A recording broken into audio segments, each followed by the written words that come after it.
તો આગળ સમાચારોમાં વાત કરીએ તો કૃષિ અને સહકાર વિભાગનો મહત્વનો નિર્ણય છે। 5 યોજનાની સહાય જિલ્લા મધ્યસ્થ બેંકમાં જમા થશે।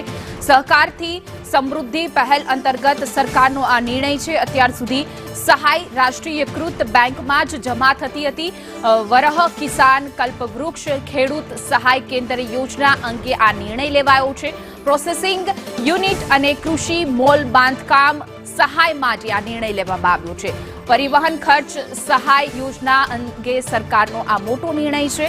વધુ વિગતો સાથે અમારા સંવાદદાતા હિરેન રાવલ જોડાઈ ગયા છે। જે હિરેન, શું છે સમગ્ર વિગત?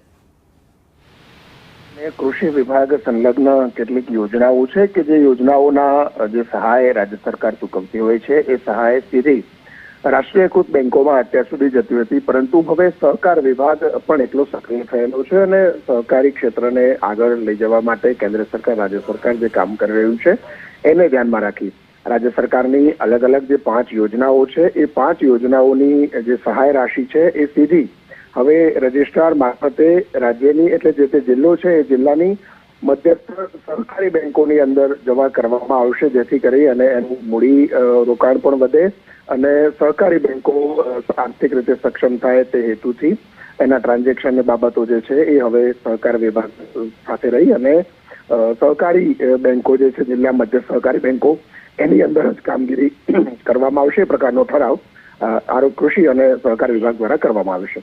જી હિરેન, અમારી સાથે જોડાવા બદલ આપનો આભાર।